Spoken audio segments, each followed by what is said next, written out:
Hello and welcome to another Dhamma meeting where we will discuss the Buddhist practices of charity, morality, and meditation. Everyone is welcome to join. Let's see who's the first one in tonight. Vandana. Hi, Vandana. You're the first one tonight. Thank you, Ajahn. Thank you. I was just deciding, should I share this or not? But I think mine is very confident. So I was willing to share, not just to share, just to motivate other participants that whatever you've been teaching us and telling us about the jhanas is absolutely true.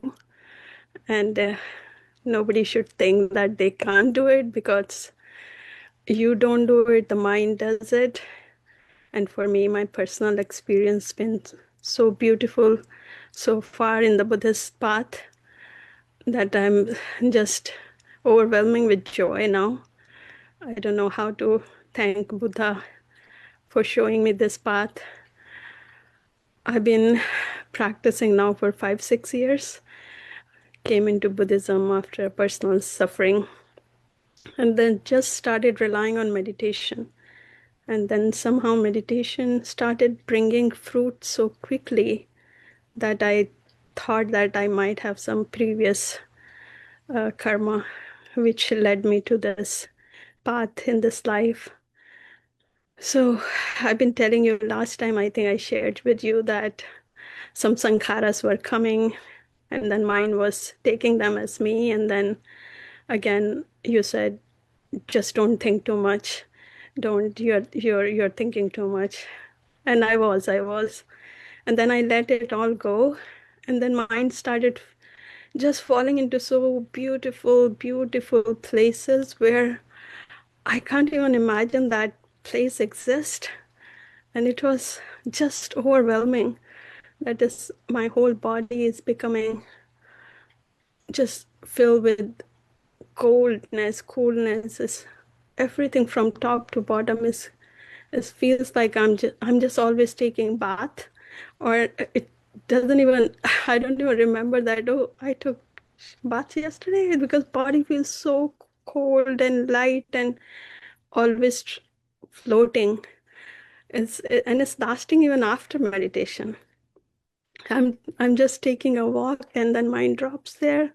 I'm even doing any work and then mind just start saying, okay, I need to go there. And then mind is taking me to this place where now is almost more than a month that is continuously in beautiful state.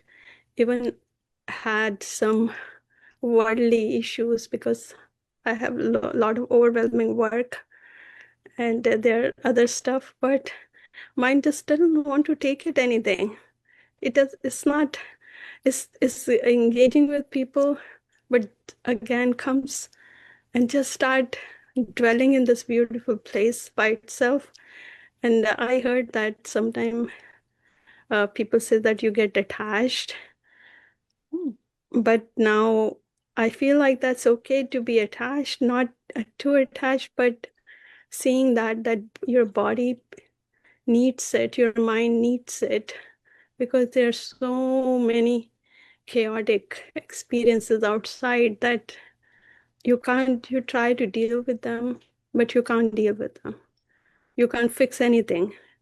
You can't do anything. You just have to, yeah, just let it be. So not getting into any arguments or anything, just want to stay in this place. And I feel so much gratitude for all the teachers and the Buddha that there is a place available for all of us within us. And we just have to go there, and you don't go there, mind will take you. And all the things which now I started hearing and listening and reading when Buddha talks about vitaka vichara is the first stage. And the second is when you have all these beautiful sensations in your body, and then body start to float, feels like floating. And sometimes it feels like it's like going up. And then it's some kind of beautiful, beautiful happiness which can't be explained because it's so beautiful that there is everything drops, nothing remains, and you just feel like, where am I? Is this that kind of happiness does not exist in this world. Worldly things. Don't know, now I'm becoming speechless. So just wanted to share my gratitude as I always do and come to you and update once in a while. So I thought I just should share this because now it's happening frequently. So I'm more confident that this is the stage you were talking about. So just please guide me moving forward. How to, I think it's between the stage of third and fourth number, the according to the scriptures. Now mind is looking for more silence because still has that kind of happiness, and which is how long can you be in the party stage.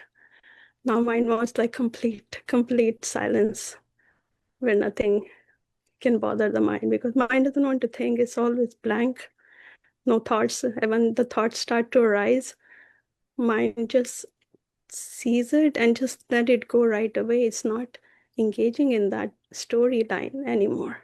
It can see it. Well, you still have some other thing you have to deal with, such as your body, aging, sickness, and death.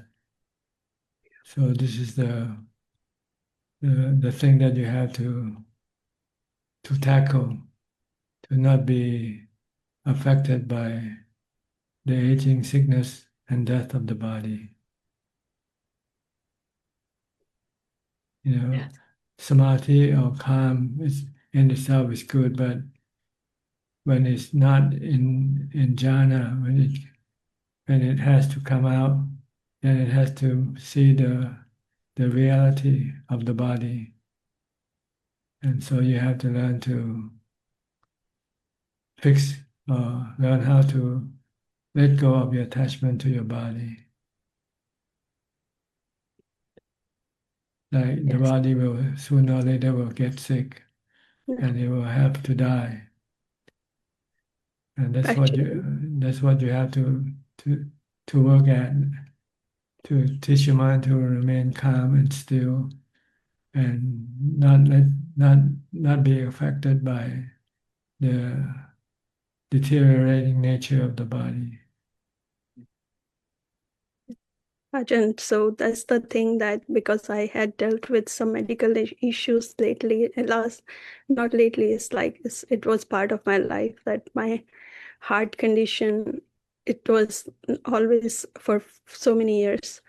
It goes sometimes so high, it used to, but then I went to I had to go to the hospital to stop the heart rate. But since I started contemplating and being more mindful that what is arising, the last time when I went, I didn't have to do much because I was mindful of my heartbeat going 200 and something, and I could see it.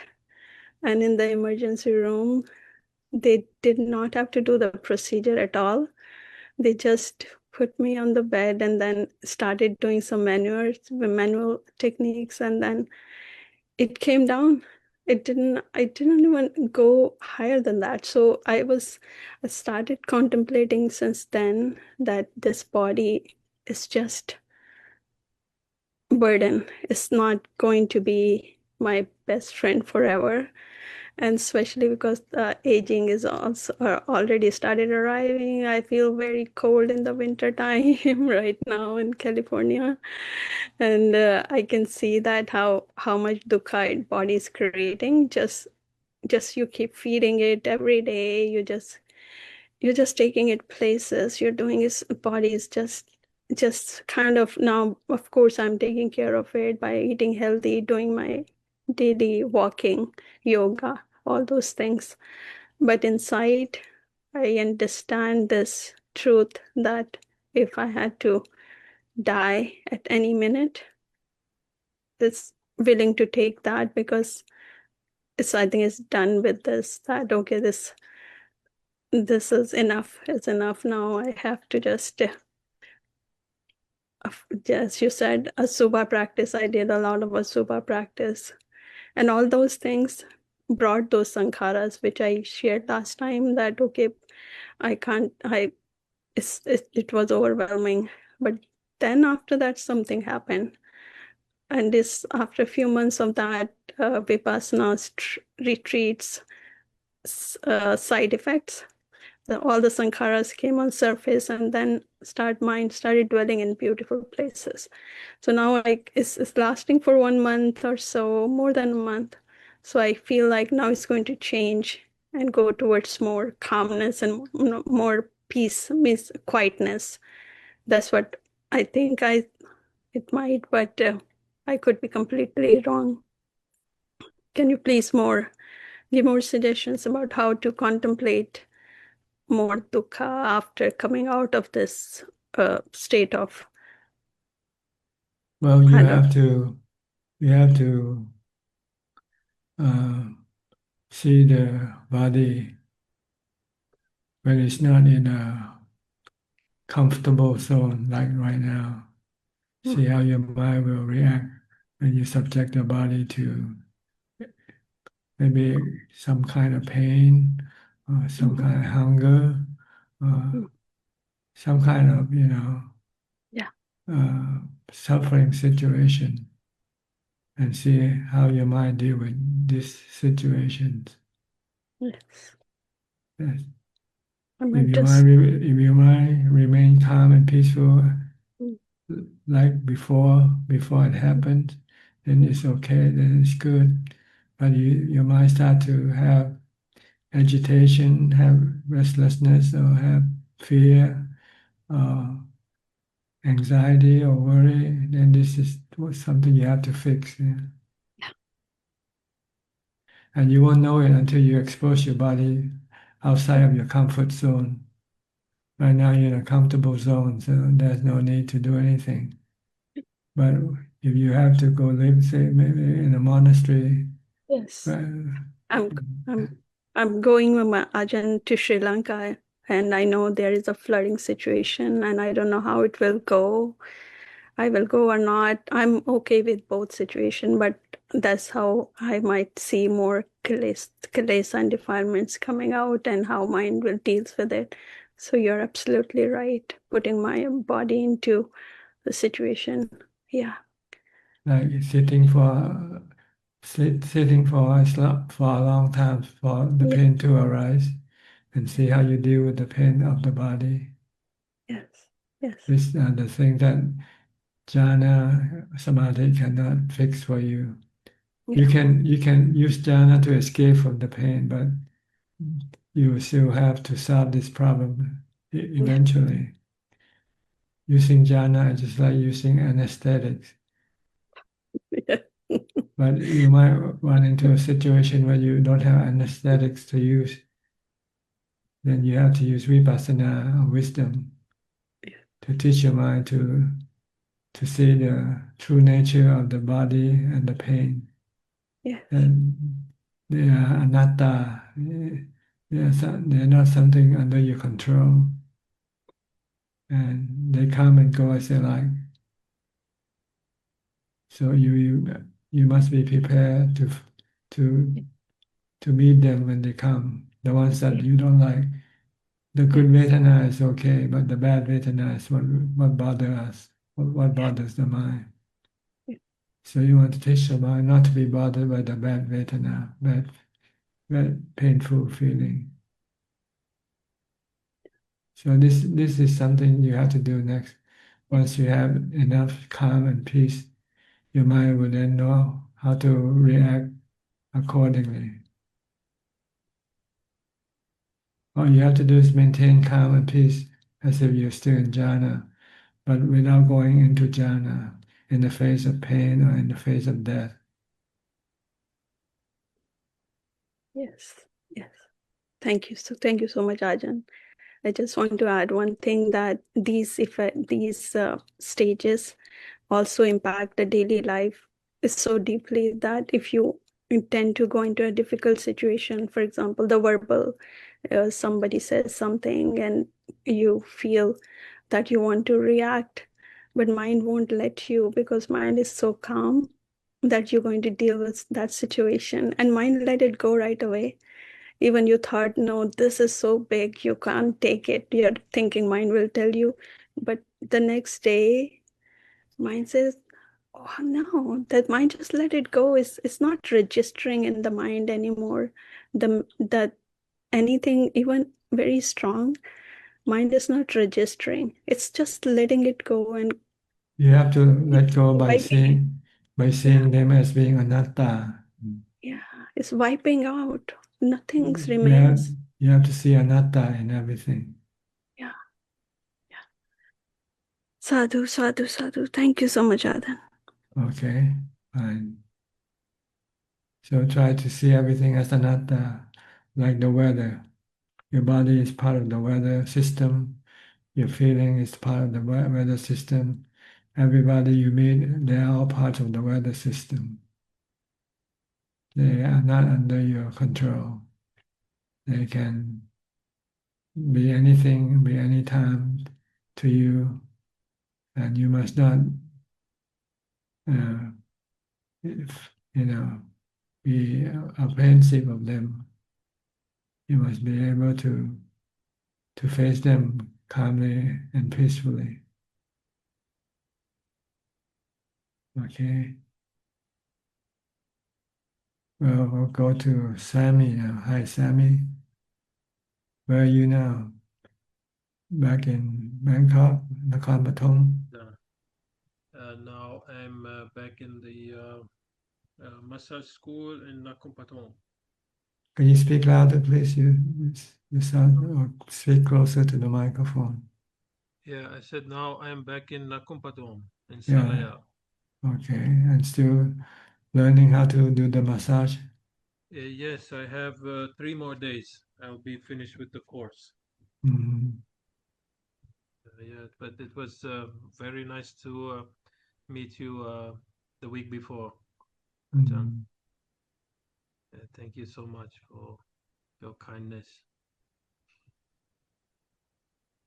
So what is your plan next? So I sent out my intention to some monasteries to find a suitable place for ordination. But I think now my visa will expire in December 30, end of this month. So I might have to go out to Laos one more time before I could come back and switch to religious visa. Uh, You think you might be able to find a temple that will take you in? yeah, I have at least 3 temples now I'm applying to, even more than that. Uh, Mhm. and I think, yeah, it's not a problem. Everybody showed that willingness to accept me. Uh, But Problem is me. but sometimes some of the temples might also require that you stay with them once you ordain with them. Yeah, all of them request that. Every Yeah, temple, you have to stay at least 5 years. that's right. Yeah. Uh, uh, So you can take that requirement. yeah, yeah, that's why I'm taking my time to decide which is a more suitable place. Um, but yeah, there's also the visa consideration because not every temple will sponsor the farang, you know. Some temples just are not capable of doing the visa and all that trouble. So it has to be one of those like international centers that have sponsored other foreigners before and they know the process. That's right และ Yeah, วั they ด have ป่า to. นานาชาติ วัดหนองป่าพง some อาจารย์ Yeah, Charles something like temple that for sure. For sure, those yeah two. But I haven't been there. From what I heard, it's they have become quite lax in the practice. That's what I heard. So as I told you about the Udon Thani Center with Lungpu Wanchai. หลวงปู่วันชัย Uh, he would be willing to accept you if you stay with oh, him they are they are calling me to go back almost every day, and that's they are good very then very kind and very welcoming. Actually, when I went there, they gave me the biggest kuti, and they were very kind and welcoming. And anytime they said, "Come back," and yeah, I just need to get the papers in place, and yeah, hopefully, you know, I can live up to this aspiration. so this time it's gonna be real right you're gonna really do it Well, I did no it before, but apparently my mind was not so strong that as soon as one really strong Sankara came out, and our friend today was talking a lot about Sankaras. So what happened, like I was in Myanmar, as you know, I was at Samanera for 1 year, and just like a very strong Sankara came out, and it just pushed me beyond my limit. And no matter how much the Siado, the Ajahns, we call them Siados over there, he tried to convince me to stay. I was like, no, I was sure I need to go back, and um, solve some things in my life first and get things right. And I just listening to one audiobook, Food for Heart by Ajahn Chah, and he talks about that, like you cannot complete the world. There's no such thing. The more you think that you have to complete something in your life before you become a monk, that's just a trap of Mara. You just keep on doing one thing after the other, one thing after the other. And like this, I've been postponing the ordination for many years, and I've still not finished. So I finally realized, the time comes where you just have to do it. And I'm just gonna do it. it doesn't mean once you do it you can stick to it either you might run into some strong sankara again Yeah, well, what can I do? What can I do, Ajahn? I have to try. I have to try before it's too late. I'm not too young anymore. I'm 41, and years are passing by very quickly. When I first came in contact with the Dhamma, it was about 2010, 2011. I came in contact with the Wat Dhammakaya. So since then, I've made my mind I want to ordain. Uh, Actually, I still don't have my mother's permission. I only have my father's permission. So I can only ordain as a Samanera for now. And yeah, it's been like that, just trying to get the permission from the family. They are Christian. They don't understand what I'm doing. Um, so it's possible that if my mother doesn't give the permission, that I might have to be a Samanera for a long time. But I personally don't mind. I just want to meditate, and yeah, it's just if I allow myself to waste this opportunity, I know that at the time of my death, I will have many regrets. this question of getting permission from your parents I think originally the reason was if you're still underage and you're still under the the parents' guidance, then you need the permission. But once you are of age like now, you're an old man now, I don't think this is applied.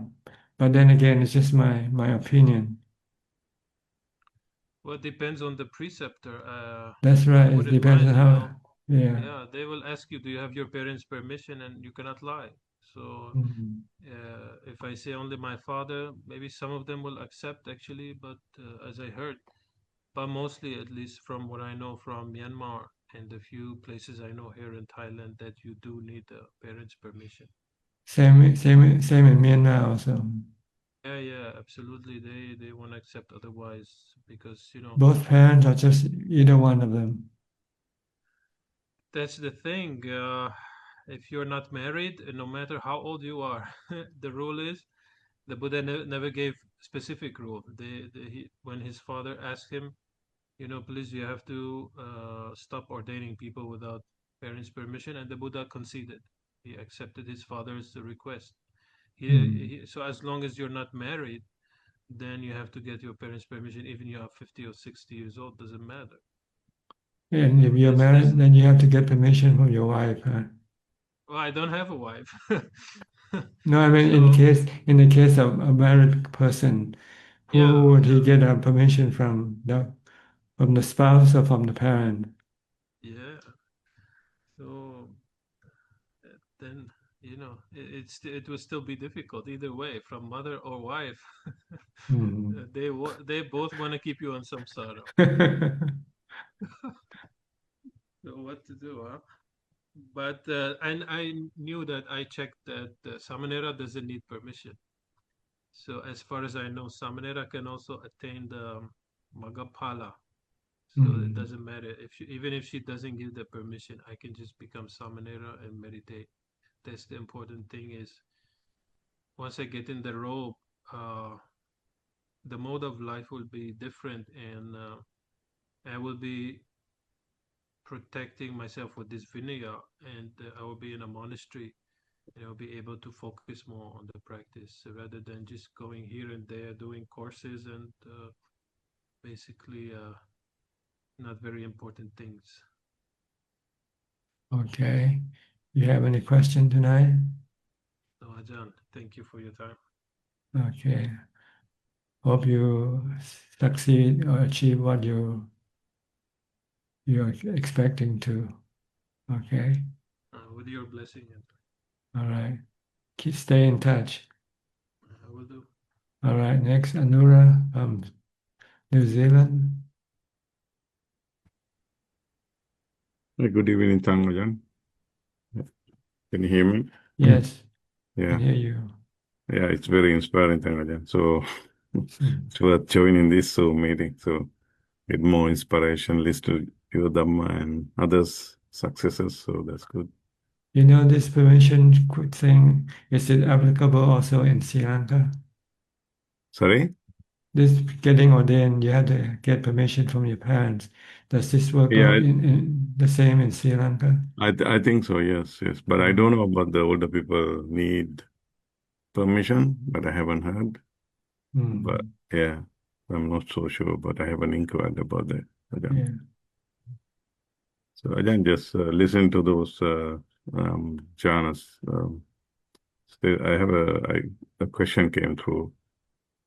If someone practices jhana and then after that vipassana, at the time of death, if the person goes into jhana, just because of the death, pain of death, um, would the person can become sotapanna at the moment of the death or magapala? If you use jhana, then you're not using wisdom. See? Yeah. You're just running away from the truth, from the dukkha that of the body. Mm-hmm. So you don't achieve a sotapanna enlightenment. To achieve enlightenment, you have to see the body is not being you, anatta, being four elements, and you don't need jhana. You don't have to run away from death. Yeah. You can face death in the eye and watch the body die in front of you. Okay. But if you go into jhana, you don't know what happens to your body, Okay. and you're ignorance of the nature of the body hasn't yet been solved. See? So you cannot be a Sotapanna or any level of enlightenment if you use jhana to deal with your suffering. Mm-hmm. In order to become enlightened, you have to see the body as being anatta, not yourself. Mm-hmm. Being a servant, being like a robot Mm-hmm. made from the four elements, and is subjected to aging, sickness, and death. And you're willing to face it and let it be without having to go into jhana. Mm-hmm. This is letting go of your first fetters, the fetters of Got it. Yeah. Sakayaditi. Yeah. Mm-hmm. And in the process, once you can let go of your Sakayaditi, you also will automatically let go of your what you call your doubt in the Buddha and the rites and rituals that you might still cling to, because you'll see the Dhamma when you use wisdom to deal with your delusion, and you see that the teaching Buddha is real. So the one who teaches this teaching must also be real. And you also see that all your suffering arising from your craving. And in order to get rid of your craving, you need to get rid of your craving in order to get rid of your suffering, not to do rituals to get rid of your suffering. So you don't rely on rituals to cure your suffering.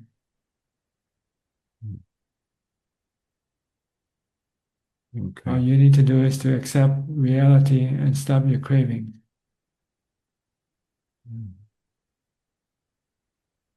Okay. Some people get sick and they want to use some sort of rituals to cure their sick illness. Yeah. But for Sotapanna, he sees that illness is just part of life, part of the body system. And no matter how much ritual you do, it's not gonna kill the body.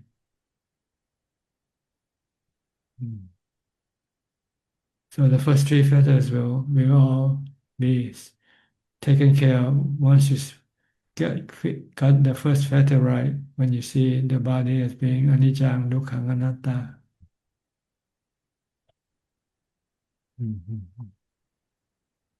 So then if one cannot finish his work before the death, at the time of death, the karma would decide the next rebirth. Is that correct? Yes. Yeah. The next rebirth, you will carry with you your ability to get into jhana, but you won't have any wisdom yet. You won't yet see the three characteristics in the body. Okay. So you will have to work on it again when you're in your next life. But once you have achieved the first level of enlightenment, then you no longer have to stop to do this problem again in your next life. You have already let go of your attachment to your body and feelings, painful feelings. So you deal with some other fetters that you haven't yet eliminate, such as your sexual desire is still in your mind. And this level you need to contemplate on asukha, on pleasantness part of the body, and pleasant part of the body. Look at the corpses, look at the 32 parts to get rid of your sexual desire or craving. But in the next life, there's no guarantee that we will meet a good teacher, Dhamma would. It's by chance, I guess. By chance, yeah. By chance. Sometimes you do, sometimes you don't. So you have to rely on what you have achieved this life to carry through if you have nobody else to teach you in your next life.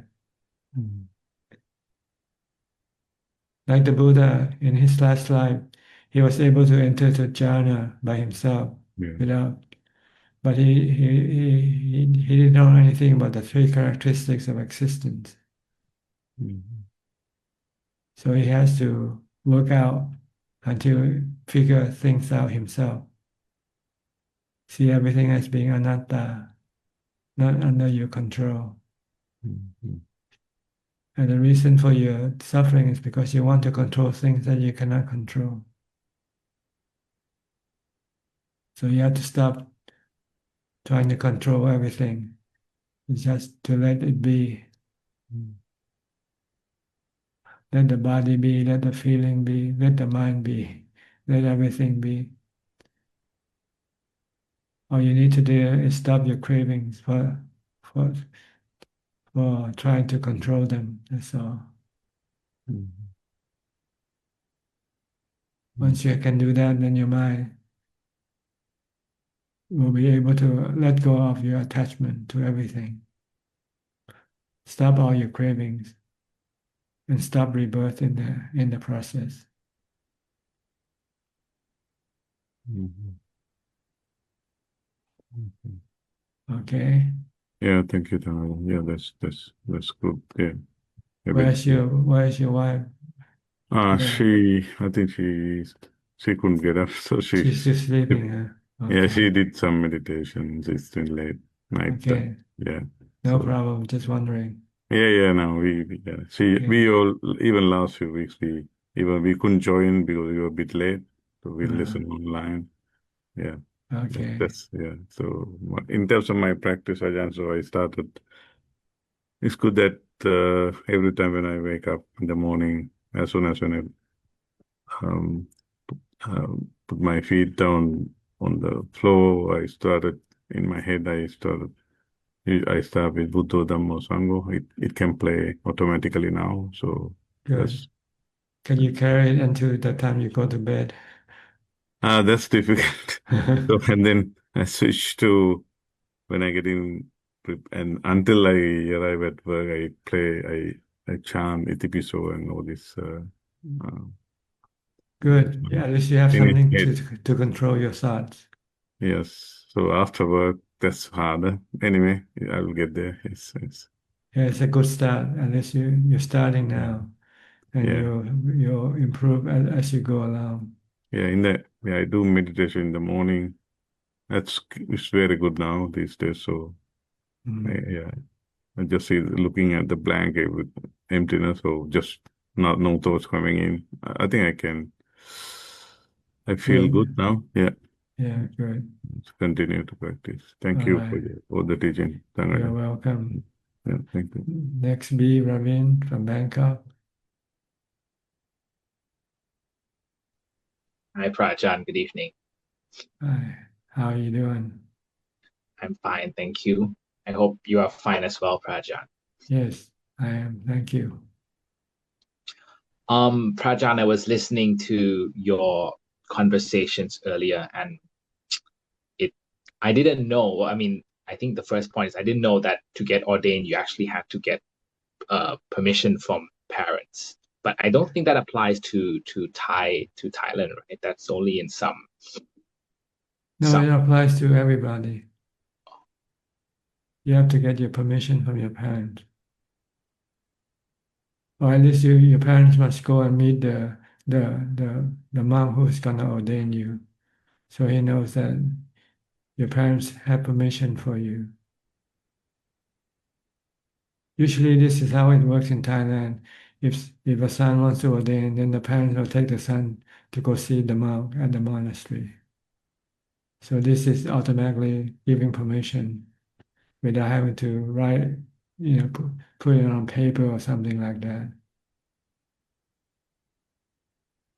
The monk who's gonna ordain you has to be satisfied that you you are allowed or permitted by your parents to ordain. In my case, I when I went to apply and the monk said, "You have parents?" I said, "Yes." I said, "Bring them to see me." So I had to bring one of them. I said, "Can I bring one of them?" It's fine. So I brought my mother to see him. And once you see him, then Then he said, okay.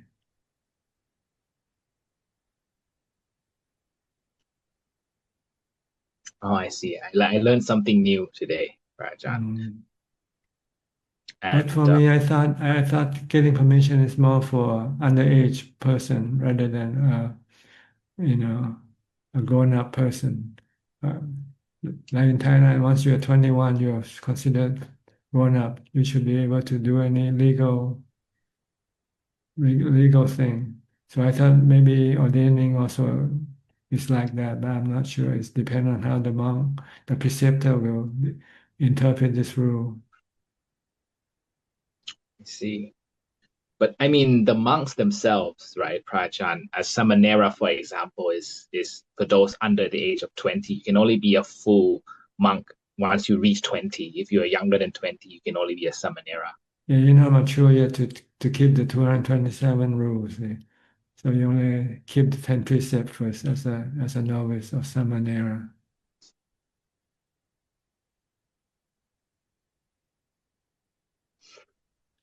I see. Prajan, just moving on to regarding my practice.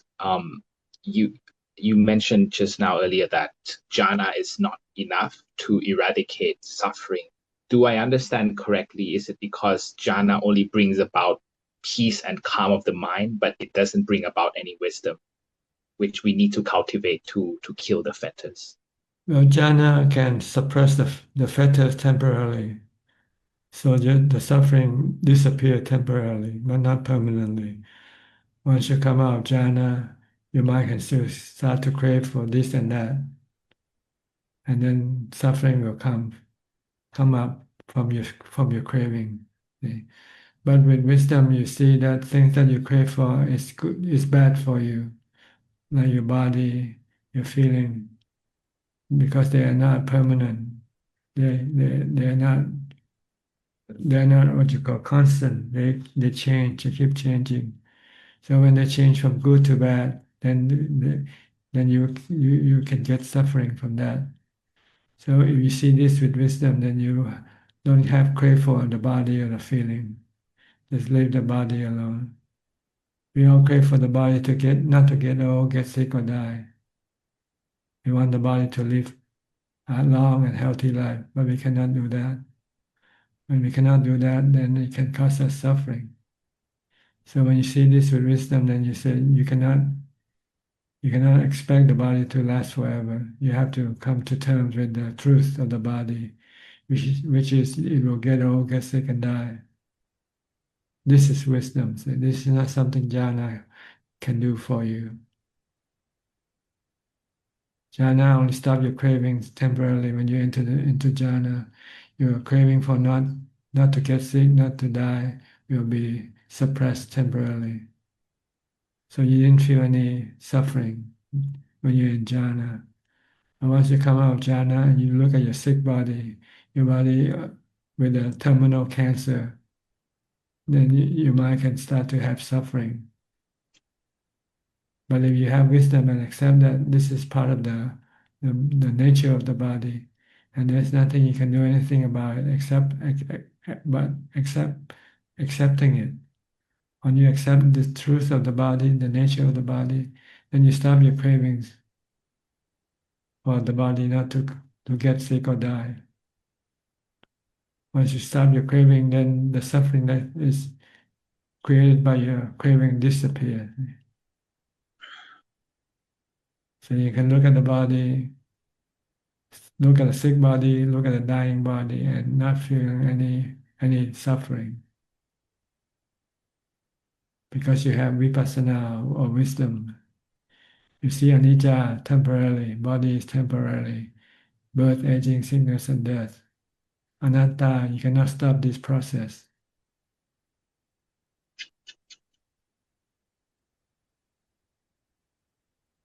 I see. So that means jhana only serves as a tool that can help us to develop wisdom, because without jhana we cannot develop wisdom. Yes, without jhana, you don't have the strength to stop your cravings, even though you have the wisdom to see that craving is bad for you, but you still cannot stop it. Like people who addicted to cigarettes or alcohol. They know drinking is bad for them, but they're craving for alcohol and they cannot stop because they don't have the strength to stop them. See? But if you have jhana, then you have the strength to stop your cravings. Every time you think about getting a drink, you say, "Oh no, I don't want it." Then you can just stop that. So you need both. You need jhana also, and you need wisdom. You need the three characteristics to be able to get rid of your suffering permanently. Yes, because I did some self-reflection, Prajan. I mean, it's easy for us as lay people, at least for me, to say, "Oh, I know that craving is bad. I know that that looking for worldly sensual pleasures is bad." It's easy to say it, but then the mind doesn't accept it, because when we come across a real situation, then the defilements take over. So I think it's like superficially knowing is not enough. It has to be like internalized, and that's what wisdom is about. Is that right? Yeah, one is theoretical and the other is practical.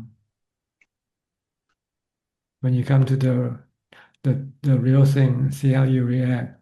When you come face to face without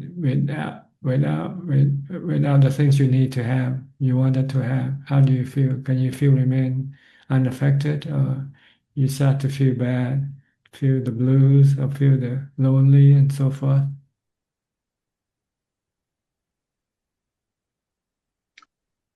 So that's a power tanha and vipawa tanha. Yes, all three of them, either one of them, they come either craving for sensual pleasure, craving for being, and craving for not being.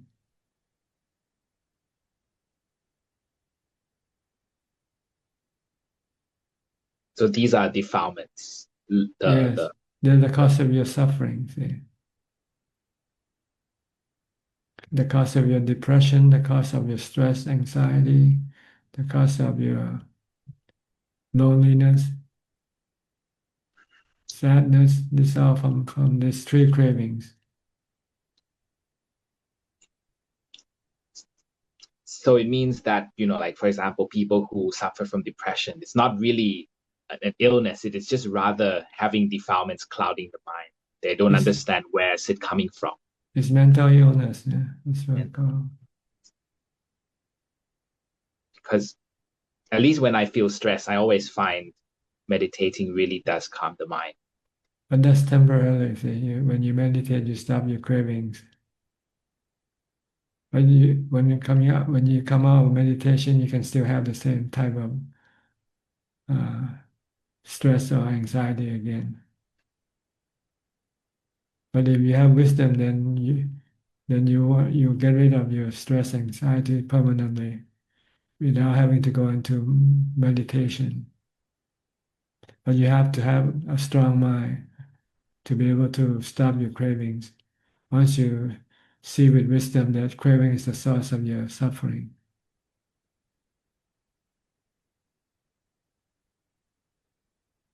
Understood, Prajan. So to summarize, I would have to have a blend of both Yes, mindfulness, wisdom, and samadhi.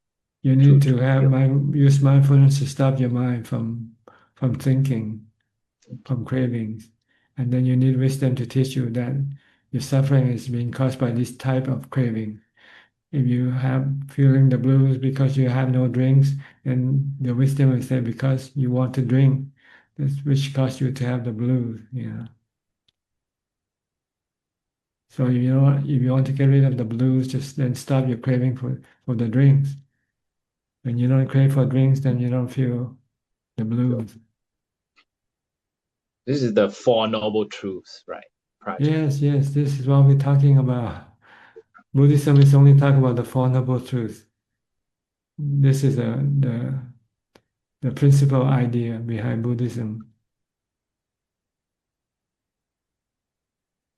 And nobody knows this four Noble Truths except the Buddha. Without the Buddha to come and teach us, we won't know about the Four Noble Truths. We'll blame on something else for the blues, blame there's no alcohol to drink, and you blame the lack of alcohol, instead of blaming your craving for alcohol. So when there's no alcohol to drink, you go look for it somewhere else. Look at the history. They try to prohibit people from drinking, and what happened? They go underground to drink instead. Yes, prohibition. Uh-huh. But if they stop the craving for drinking, then they don't need to go look for any drinks. And they don't feel the blues or the sadness or the loneliness.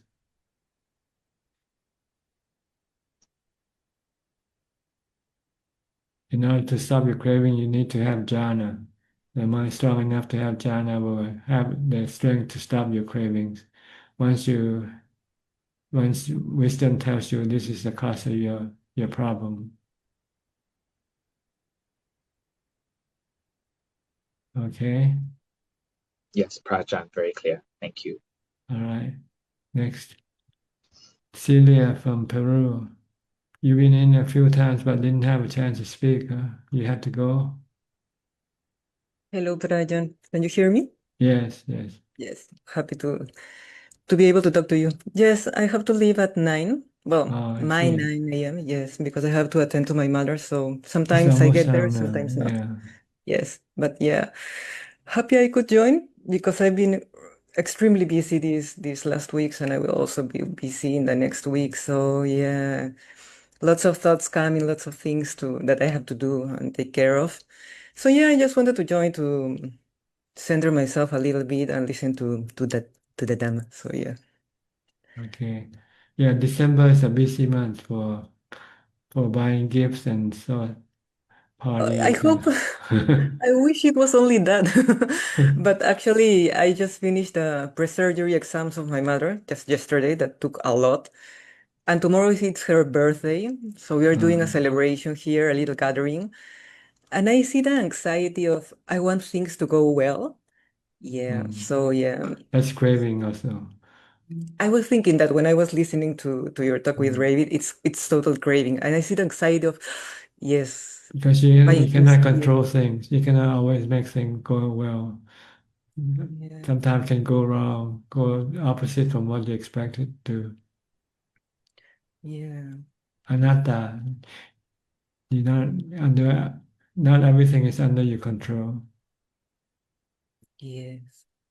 I So should you have to remember. make room. You have to make around allowance for things that might go wrong. So you won't get disappointed when things happen. Yeah, you're right. I will take some time today just to think about these things. Yeah, because I haven't had time to think Yeah, a lot. you Because you also, you forgot Anicca. Yeah, things is always changing. yes.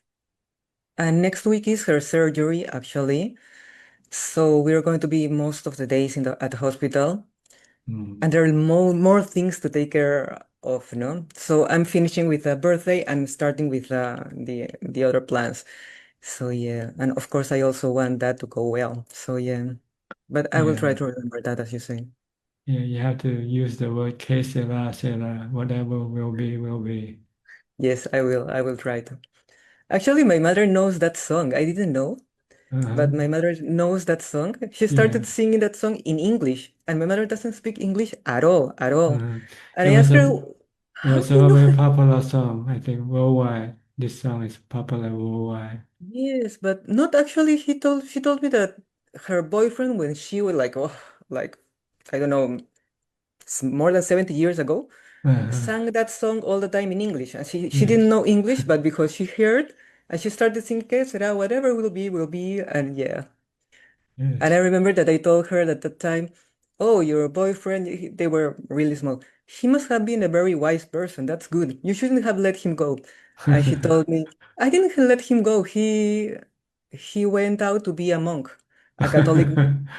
Yes, and I told her, "Oh, so he just went to be a monastic. I told you he was an intelligent guy." My Mhm. mother was, oh. Yeah, he see anicca, he see anicca, he sees anatta. Yeah. I thought that no, if he so young, he was able to see those things that que será, Mm. será, whatever it will be. Yeah, he must have been very wise. That's And he because was maybe renounced to the world. yeah, maybe that's because maybe in his past life he have developed this wisdom already. Yeah, yeah. And actually, my mother was in a Catholic school, and the Mm. nuns, before she left, told her that she had conditions to be a nun. Mm. And she said, no, no way, because she wants to have family and kids. So no, she just said, no way. But then, yeah. And when I told her I want to be a Buddhist nun, she was telling me, well, before, no, when she was more lucid, why, okay, you want to be a nun? Why are you not a Catholic nun? And I was like, it doesn't work like that, mother. Like, I want to be a Buddhist nun. Yeah. But Good. sometimes maybe I came to her, I don't know, because she had these also conditions, no? To get a little bit out of the mundane world. Not her, but at least she had the conditions. At the end, she decided to stay in samsara. Okay. Nice to hear the story. Yeah. Uh, nice to see you, and nice to hear a little bit of Dhamma in these busy Yeah. times. Don't forget the three characteristics. It's the best remedy Right. for your mind. Whenever you feel sad or bad, think of the three characteristics. Okay, Prajan. I will remember. Think of it as the weather. Everything is like the weather. Yeah. Okay? Okay, Prajan. Thank you very much. All right. Be Say well. happy birthday to your mother Oh, thank you very much. from all of us here. Thank you very much. I would tell her. Yeah. Okay. Next, Aparachita from Dubai. Oh, you're in a empty room now, Yes, I'm in my empty room, but I'm happy here. huh? It's good enough. It's got my books, it's got my desk. And Yeah. Just only have what you need. yes, I'm comfortable living simply. That's Yeah. easy. Less And things to worry about, less things to take care of. yes, that is definitely a relief sometimes. Yes. And And easier to clean the room also. very easy. Very easy, very easy. And interesting, like just it's nice and a little coincidence that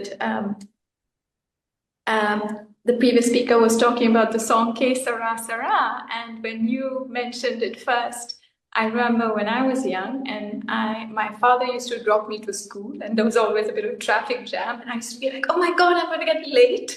And then he would also say, Ke Sara Sara, whatever will be, will be. So it seems to be like a song that has gone, Worldwide. yes, worldwide. So it's quite wise and beautiful now that I think of it. Yes. That's good. If you can apply this to everything, then you would have no suffering whatsoever. Yes, I suppose, yes, that is a good way to look at life.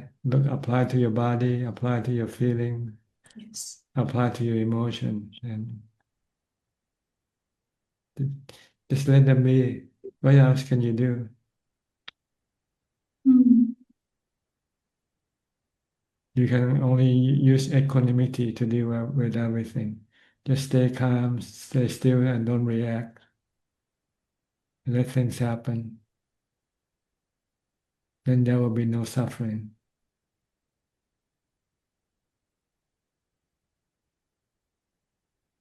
Okay, understand how to do with it, how to do with que sera sera. It's just to let it be. What can you do? Yes, it's that kind of not forgetting and remembering to ungrip kind of at a moment. Yes. You need equanimity, you need the fourth jhana to be able to just merely observing and knowing and not reacting to anything. Okay? Okay, Ajahn. Nice Thank talking to you. you. Lovely talking to you as Okay. always. Thank you. You're welcome. Next, Saket and Nita from India. Namaskar, Rajan. Yes, how are you both? Yeah, we're well. We just spent some time at Bodh Gaya. I think Neeta updated you last week, Rajan. Yes, she said she enjoys meditating there. Yes, yes. Actually, we were very fortunate that a senior monastic from Thailand had come there, and they had planned to meditate for about 9 hours a day for 20 days. I see. Good. And so, because of that, we were also able to kind of follow along and get into that rhythm. Because actually, Bodh Gaya is a very noisy place, and for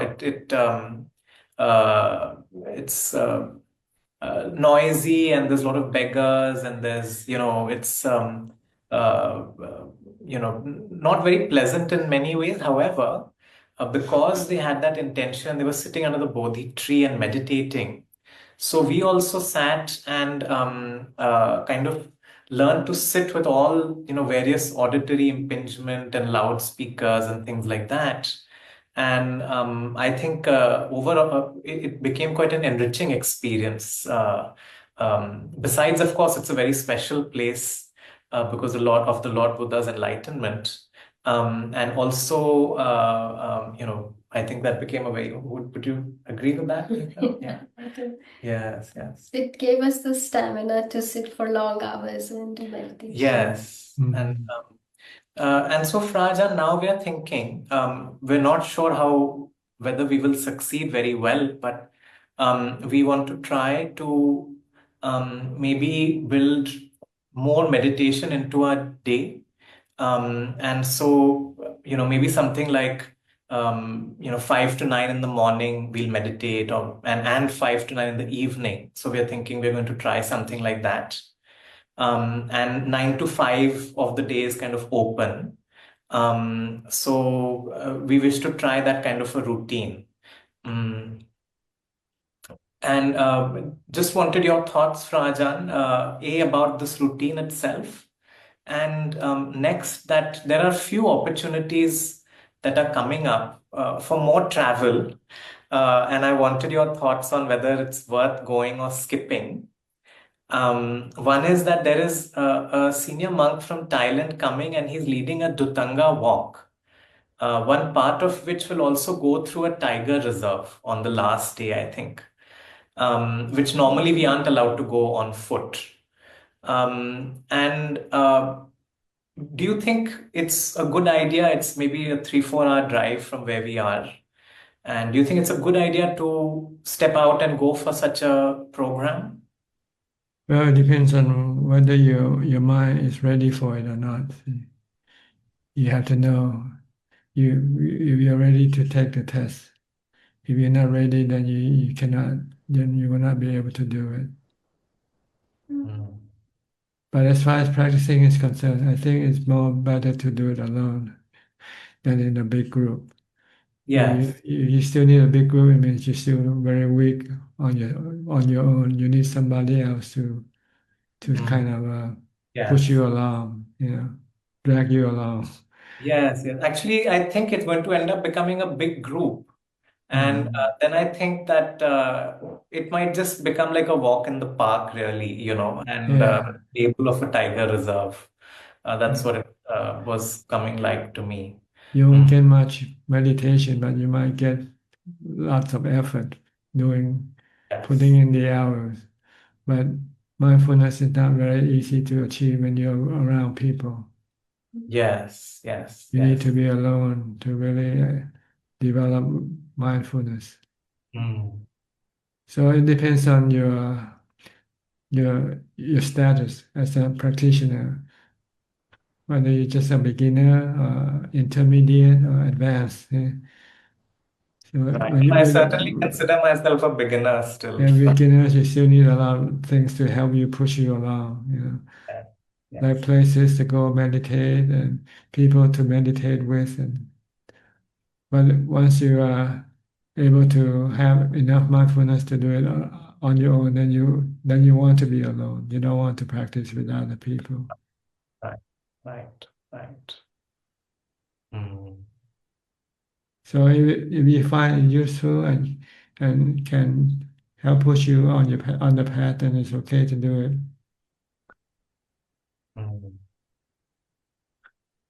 But if Yeah. you can do it alone at home right now, why have to travel anywhere? Yes. Meditation is in the heart, in the mind, not in places.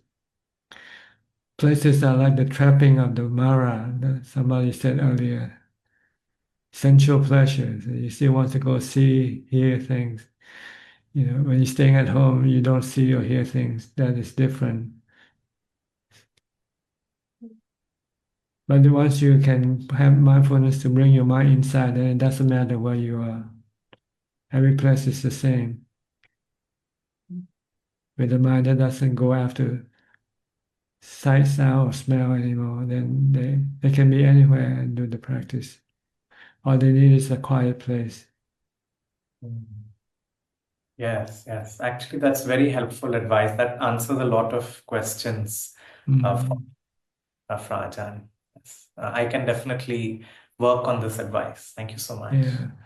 And like I would recommend do the 6 hour challenge better if you have to do anything at all. Yes, yes, yes.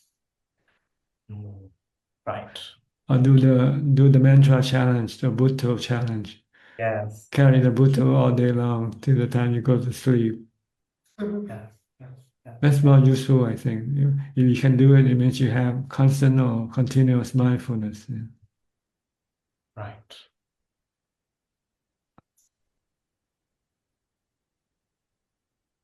But I think your mind's still going outside, going toward the central objects. That's why you want to go here and there, practice here and there. Not ready to do it where you are right now. Yeah. It is very attractive to go traveling for meditation. That is. It's really contradictory, but anyway, it sounds good. When you And meditate, sometimes you people don't see us as a very serious meditator. We're going abroad to yeah. meditate. We're like, If you're serious, you don't want to go anywhere. You just want to stay put. yes, yes, yes. No, certainly. This is very helpful advice. Thank you so much, Raj. Okay. How about you, Nita?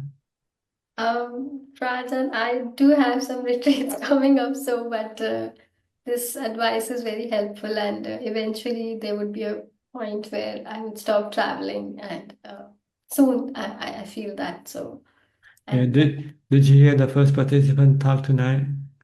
Vandana.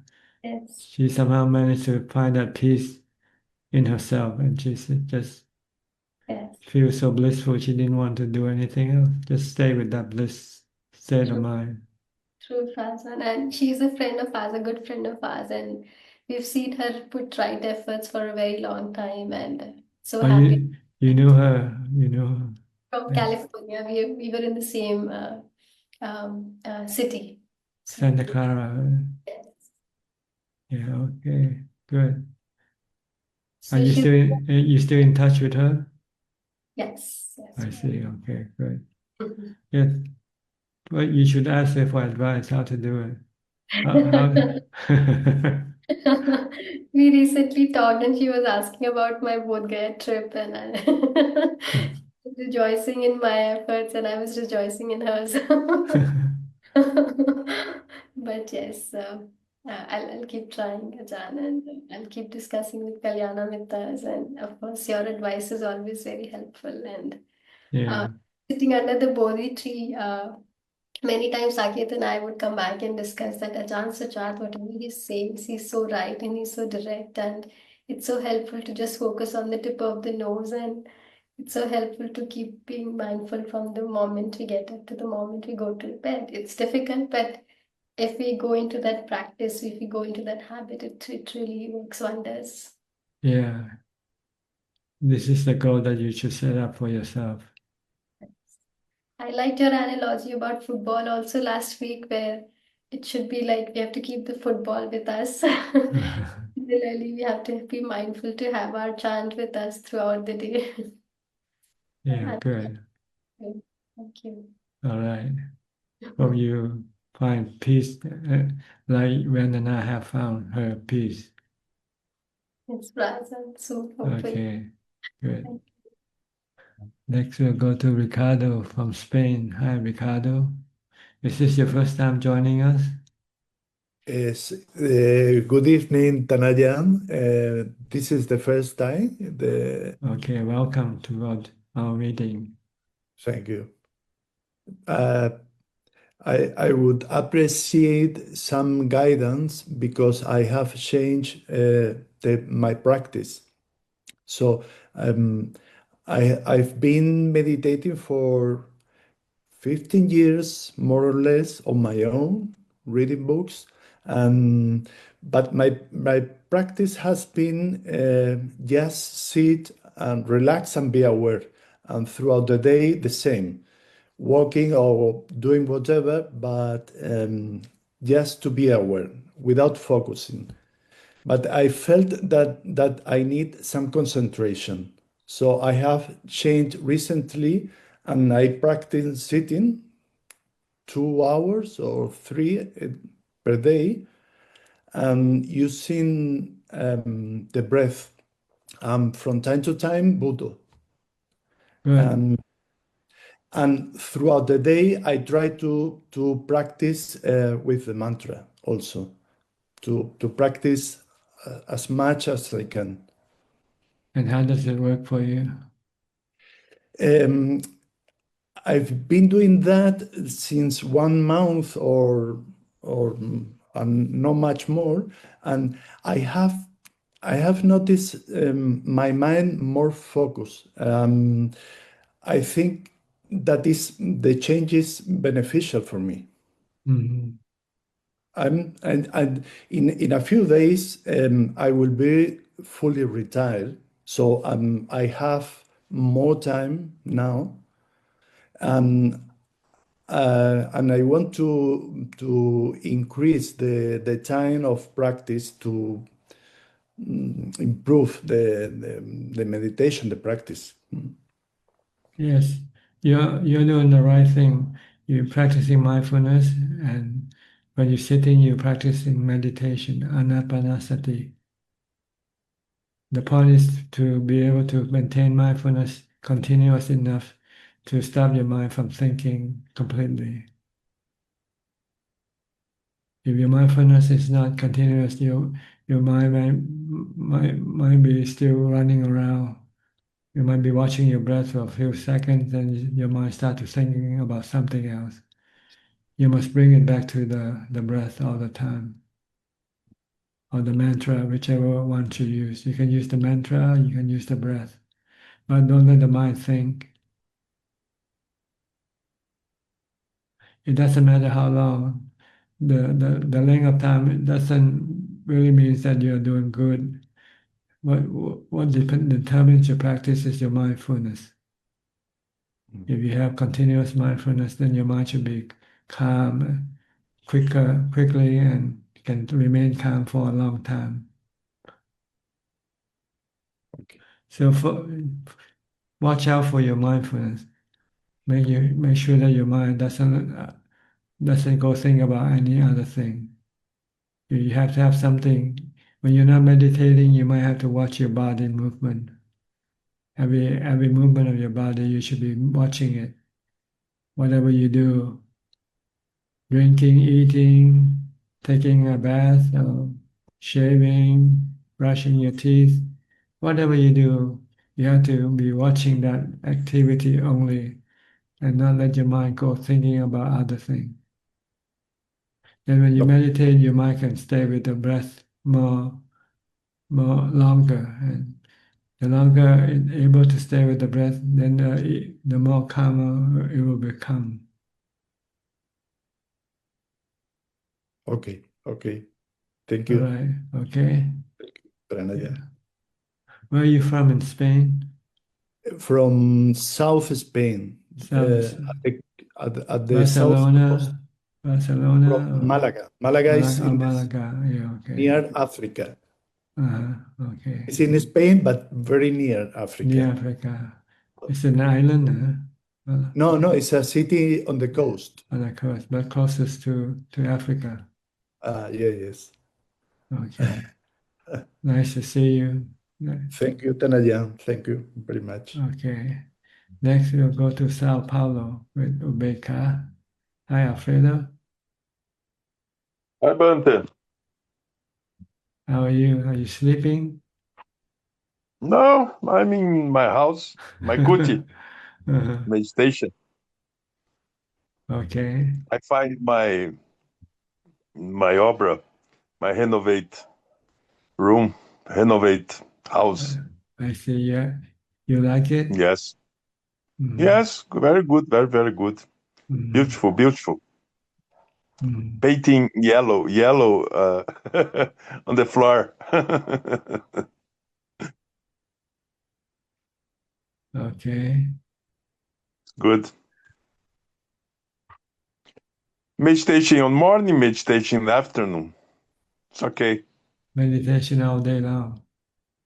Oh, yes, yes, yes. Okay. Sakaya Dichi, Sakaya Dichi. Okay. No self. No self. Body is not self. No, no self, not self. Body is just like the bed you're lying on, sitting on. Yes, yes. Just four No have element. problem. Four Yes, element. Your body is four element. yes, for element. 32 Space parts. and conscience too. Yeah. Space is conscience too. Uh-huh. Space is sunyata, space. Yeah. Space is no problem. It's your body that's the problem that you have to solve. Yes, yes, yes, yes, You don't get dukkha with space, but you get dukkha with your body. yes, So you yes, have to get rid of your dukkha to the body. Let the yes, body be, let the body alone. yes. Good. It's okay. Anything else? No, tranquility. Okay. Tranquility now. Ubeka, Okay. just like your name. Thanks, Bante. Okay. Next we'll go to Alvin from Malaysia. Namaskar, Tanajan. Yeah, Tanajan, just a brief question. I was listening to the Forest Desana, I think part 11. I stand to be corrected on this statement. Long time Mahabua said that dukkha is such a Dhamma and is not in the body. And what does it mean by that? I mean, our body do not have the dukkha, right? It actually comes from our chitta, is it, Tanajan? Well, actually, the body is the one that caused the painful feeling to arise. But the painful itself is in the mind. The mind is the one that actually experiencing the pain, not the body. Because the body has no consciousness. The body doesn't know anything. It's like a car, an automobile. An automobile might doing something like stop air conditioning working. So the consequence is the rider who feel the heat from from the lack of the air conditioning. But it comes from the car itself. But the one who experiences is the mind. Vedana is in the mind. See. Okay. So the pain actually originated from the body. From the body. Like when you're hungry, where does it come from? The stomach. Okay. Yeah. But who experiences the pain? Not the body. The body doesn't know it's hungry. It's the mind that knows that it is hungry.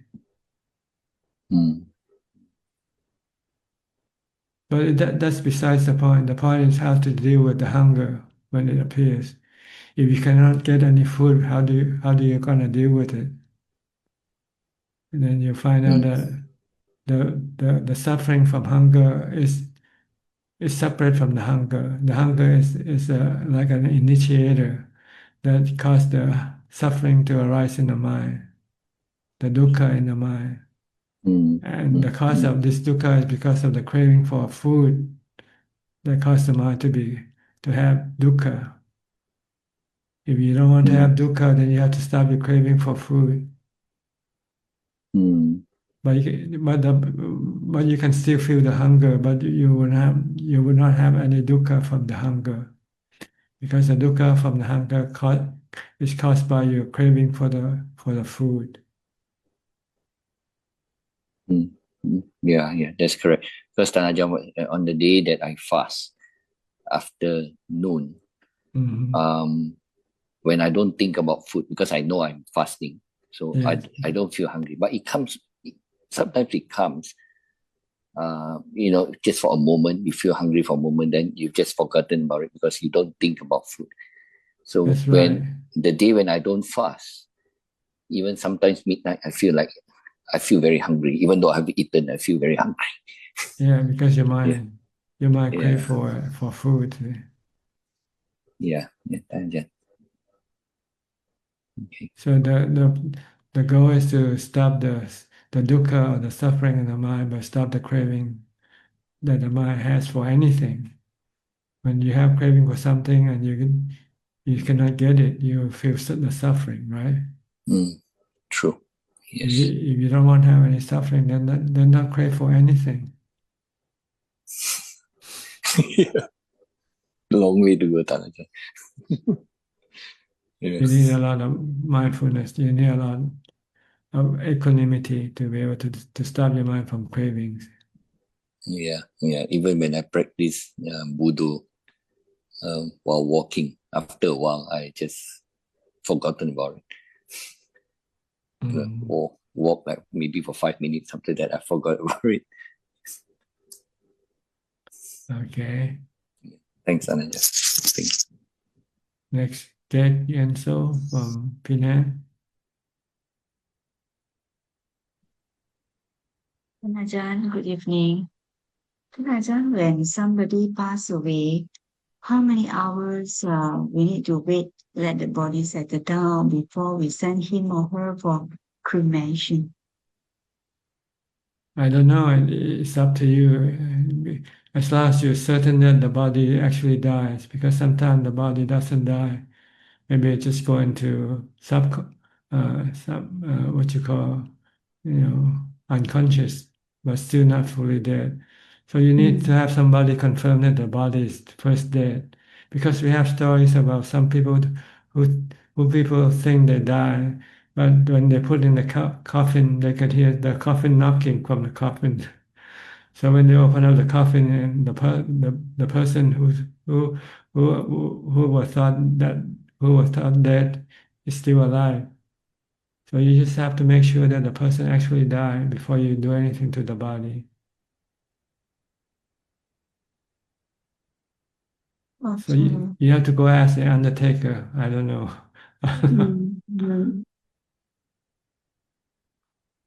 And I think it's a matter of convenience also, how long you want to keep the body. In Thailand, sometimes we keep the body for 1 year before we do the cremation. Because people still kind of cling to the body and don't want to lose this body, even if this body is already dead. They still feel that they want to keep it. Okay. So it varies from family to family. Some people keep it just for one night and then cremate. Like Luang Ta Mahabo's mother, she passed away in the morning, and Luang Ta said, "Let's cremate her in the afternoon." But then the relatives asked for an extension for 1 day because they want to have relatives to come and pay respect. So they kept her overnight, and the next day in the afternoon they cremated her body. So you can cremate or get rid of the body anytime you like, as long as you're sure that the body actually died. You don't want to cremate or bury somebody who's still alive. That's all. Okay. Right. Thank you, Ajahn. Yeah. Okay, you're welcome. Next step, American. Hello, how are you? Fine, thank you. Sorry. I'm having an issue with my dog. I would love some. She's senile, so she has Alzheimer's, and she's 14 years old, and it's gotten so bad. She's just constantly unsettled. I try to stay with Buddha, but it's very hard when there's like a being that's so uncomfortable and so freaked out like all the time. She's constantly trying to like get into all the doors. She's knocks stuff over. It's just constant. It's stressing my kids out, but there's nothing I can do because she's still like, even though her mind is gone, she's still here, and I have to just endure. So I guess any advice on that? Accept it. Accept her for what she is.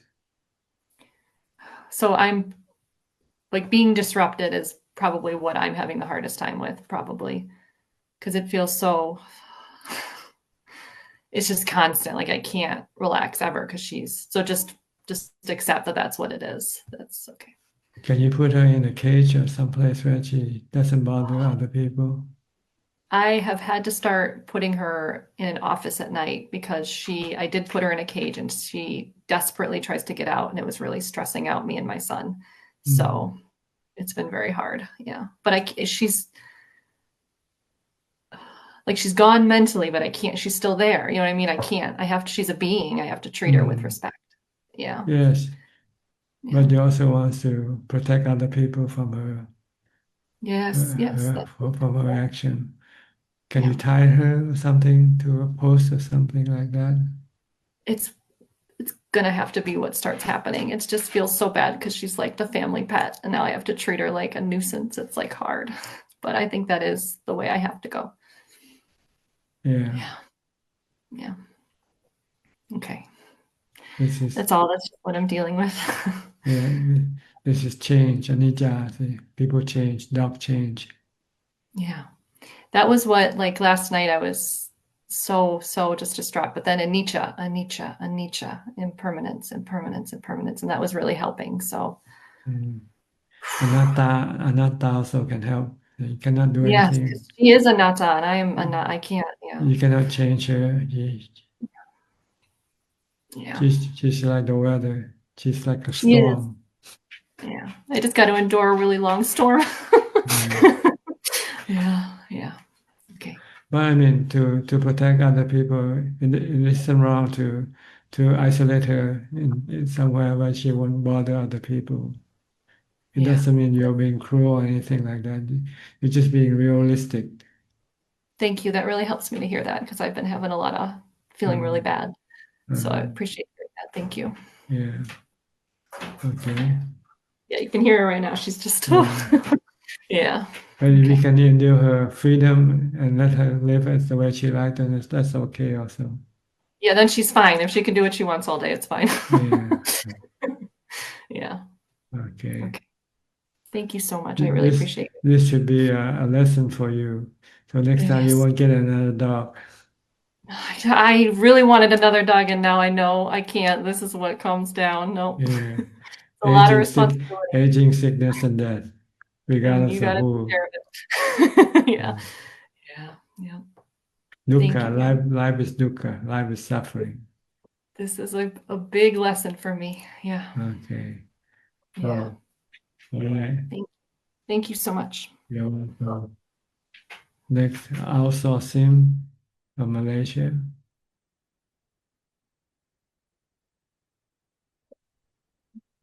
Good evening, Ajahn.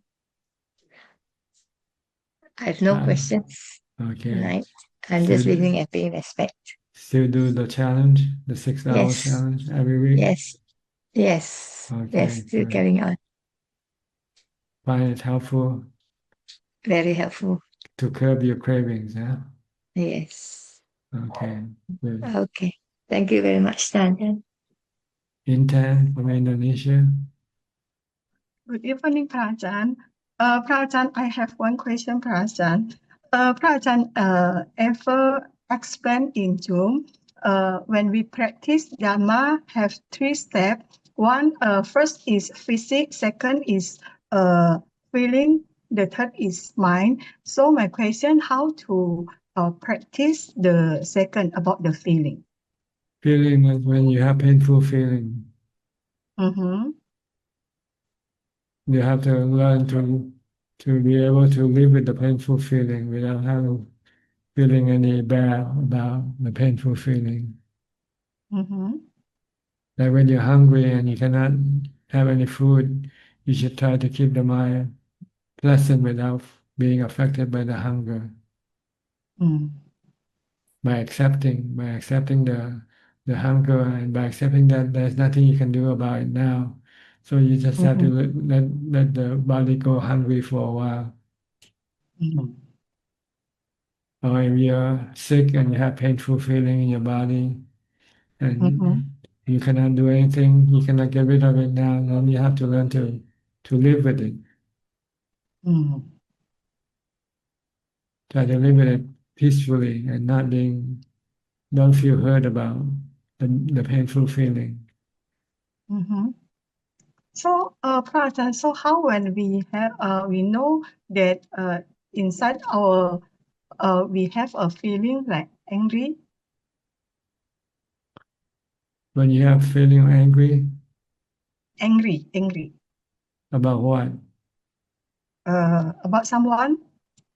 Then you have to find the cause of your anger. And the cause of your anger is your desire to control, to you want something from the person. And when you cannot get what you want, you get angry. If I the cause is cause I don't like the attitude. You have to change yourself. You cannot change the person. See? Mm-hmm. You have to look at the person like you look at the weather. Mm-hmm. Can you change the weather? Cannot. Okay. Even if you don't like it, you cannot change the weather you don't like. Then you just have to learn to accept the weather. Once you can accept the weather that you don't like, then you don't feel bad. Mm. Okay, understand, Okay. Prajaan. Like when you get sick, you don't like because when you get sick, you have painful feeling, but then you cannot stop it. It's like the weather, so you have to accept it, accept the painful feeling, accept the sickness. Then you won't feel bad. Yes. Okay. Okay, understand, Prajaan. It's all from your craving or your desire or your wanting. You want something, and when you cannot get what you want, you get angry or you get dukkha. You feel bad. But if you stop your wanting and say you can take anything, it comes. Sela, then there will be no dukkha, no suffering, no anger. Okay? Okay, understand, Prajaan. Thank you, Prajaan. You're welcome. Next, Dr. Piao and Indira. You're still at home? Oh, yeah, because it's not time to go to work yet. I forgot. Yeah, so we have extra 1 hour. Yes, Ajahn. So, So- you have anything to contribute to our conversation today? I think at the beginning you were talking about the permission before you get ordained. I think somebody didn't know that you have to get. I think it's a Vinaya rule. First, one of the earliest Vinaya rules. I think it originated from when Prince Rahula was ordained without permission, and Ananda Kumara too. I think Suddhodana, was the king, the father of Buddha, went and asked. Next time you need to. So I think Buddha brought that rule. You need permission from the parents. But there was more for children, isn't it? Rahula was only 6 or 7 years old. Yes, Yeah. Ananda was older, but still, I think. Underage, underage. Yes. So I think that's more. Yeah, but if it's an older Nanda person. was about to get married. I think he was also ordained. That is the cousin. Yeah, but then what he's saying is it has to be underage, what Ajahn says. Oh. But if it's an adult, they don't need permission. Is it a Vinaya rule like for everyone? This is left for interpretation, I guess. Yes, I think so. I think so, Tanajan. I mean, if you're an adult, your parents might not be alive even. Yeah, that's a different case. Your parents are alive, still you need permission, I believe. It's a Theravada, I guess, tradition or Vinaya rule. I'm not sure. I think if one wants to ordain. But if once you're an adult, you don't listen to your parents anyway, right? That's true. That's true. So why do you need permission to ordain? Do you need permission to get married or not? True. And also, Tanajan, something so good, whether anybody gives permission or not, you do it. Yeah. I think this rule is being misinterpreted. I think for me personally, I think it's for underage people. Yes. That needs a parental guidance. Yeah. So you Maybe have that to, was the original rule, but people perhaps the Rahula they ordination. just follow the rule blindly and say, okay, you need your parents' permission, even if you're 90 year old. My parents are not there, so I'm okay. India has to get a 90-year-old mother to give permission. My mother would happily give permission. She's just like a bhikkhuni anyways. Tanajan, I don't know whether you heard, in Sri Lanka, there was this really devastating cyclone. And so many people affected, lots of dukkha. Yeah. Mudslides and, so many deaths and, very bad situation. So we've been trying to sort of help. Send stuff to Sri Lanka. It's been a difficult time. Yeah. I mean, it is anitya dukkha anatta, but still it's your country. So, where you were born. So you have your attachment still. So try to do the best, Tanajan. Yeah. Yes, you can help, but you should not feel bad or sad about it, because this is just natural work of nature, and we are part of nature. And we all will have to get old, get sick, and die anyway. That's true. Try to think of it that way, but sometimes it is sad. I think the flood affects so many countries in Southeast Asia right now. In Thailand also, in southern Thailand, the whole city got flooded. I think over 140 people died from the flood.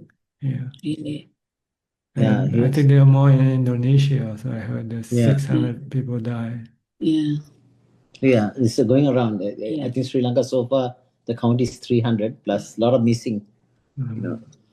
Yes, but then you try to do your best. That's all you can do, like you said. Yes, Tanajan. But without the flood, without anything, people still die every day. It just don't happen to be news, that's all. That's true, Tanajan. Yeah. Because if there's no people die, the whole world will be overpopulated. That's true. Natural. Look at it in a positive light. Yes, Tanajan. We all have to die to sacrifice space for our son and daughters to have room to live. Yes. If we all don't die, then there won't be enough room for all us to exist on this earth. That's true, Tanajan. Yes, but we're trying to practice. We are doing that too. Yes, and I always still feel, honestly, I'm so grateful to you. One thing that, like, when I sit, I really meditate really well, but I always had this problem, like outside. But after you said, you talk to be mindful, even when you're not meditating, that really resonated so well with me, and that is something I'm so grateful to you. I think the point you made was you don't need a crowd or group. Once you get into the groove of the practice, I think doing the practice alone is more fruitful. With the more people you have, you don't need that, right? At the beginning, you probably want some encouragement or some inspiration from other people sitting together. But you just made the point very clearly today. Being alone, without being lonely, I think it's okay. That's right. If your mind become more calm, then you want to be more alone than being with others. other people. But when you're not, when you still feel lonely, then you feel that you need to be closer to other people. I always like to Because if you meditate. develop some peace and happiness within, that's what you need to tap into for more and That's more. right. Because the more people you are, the more disturbance. Like when you sit, people talk, chat before sitting. We had a group like this. So now we were brought in silence. Before we sit, we have to be silent because they're chatting so much. When you sit, the chatter is still working in their mind, right? So they can't focus. So what that person said, this person said, I think just takes a long while. All the half an hour is gone for chattering in the mind before the mind becomes settled down. You defeat the purpose. Yeah, for me, Ajahn always, like from the time I was a kid, almost like maybe teenage, always like to sit alone and meditate. That's very peaceful, and it's sort of, like you feel it. We do go for retreats 1 day to 3 days. We have done retreats, Organized. Ajahn Brahm, Thanisaro Bhikkhu, and we've learned from them. It's not like I'm saying that, but your general meditation, when you do it It's alone, a private thing. It's really so much more peaceful. It's a personal thing. Yes, absolutely, Thanaj.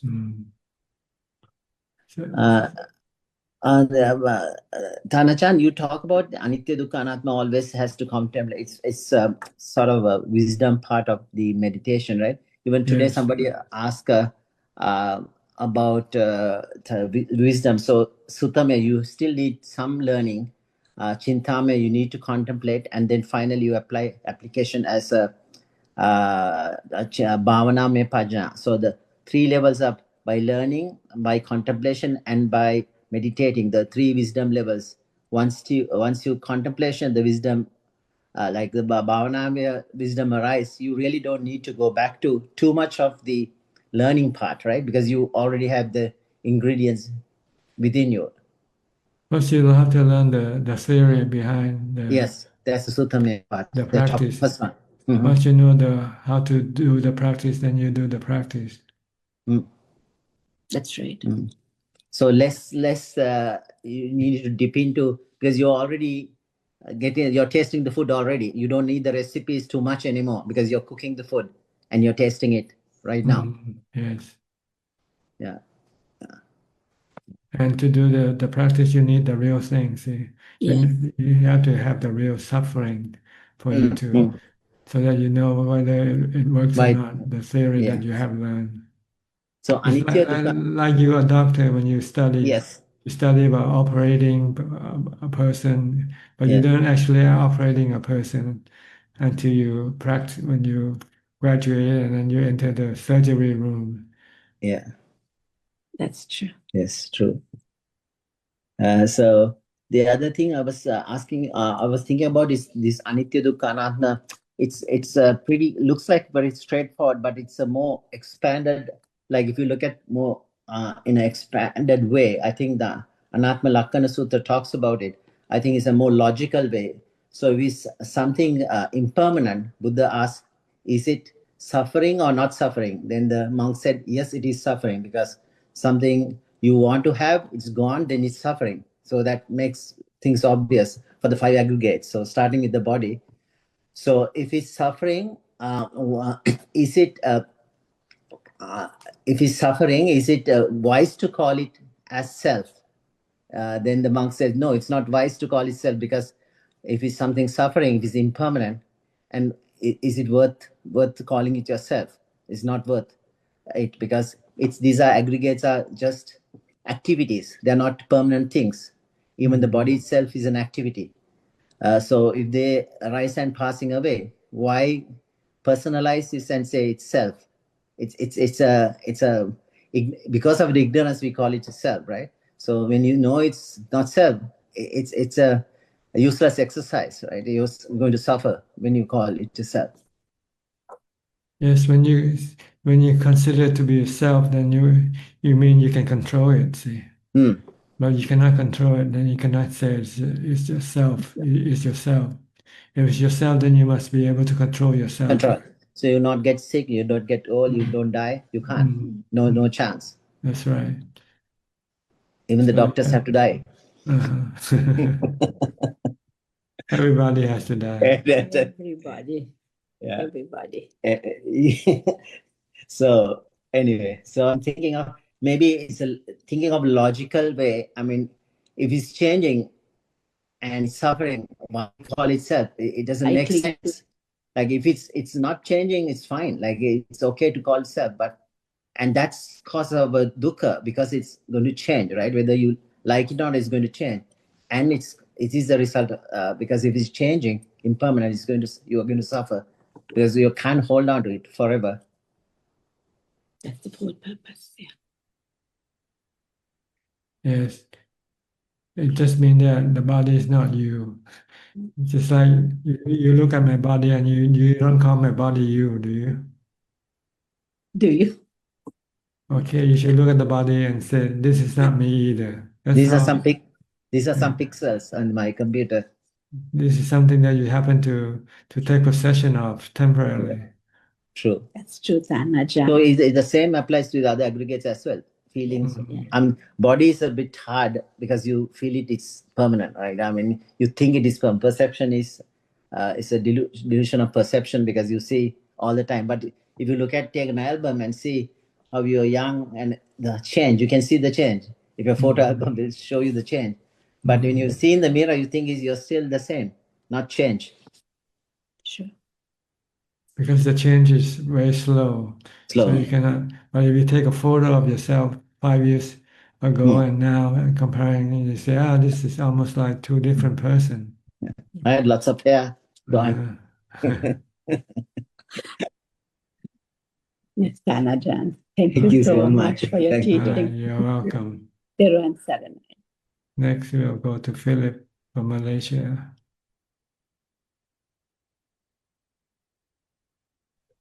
Good evening, Ajahn. I don't have any questions, just here to pay my respects to you. Okay, thank you. Next, Sri and Czech from Canada, from Vancouver. Greetings, Ajahn.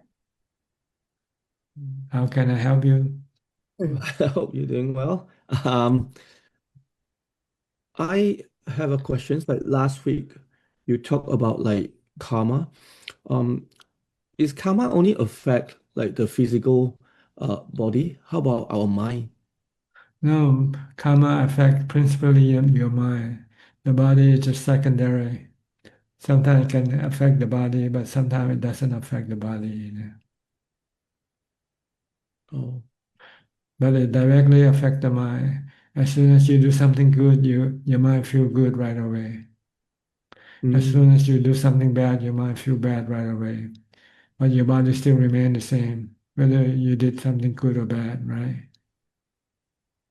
Yes. So karma actually works with the mind. The body is considered to be what you call collateral, result. Sometimes it happens, sometimes it doesn't happen. You kill somebody, you might go to jail, but sometimes you don't have to go to jail. It depends on how you manipulate the law.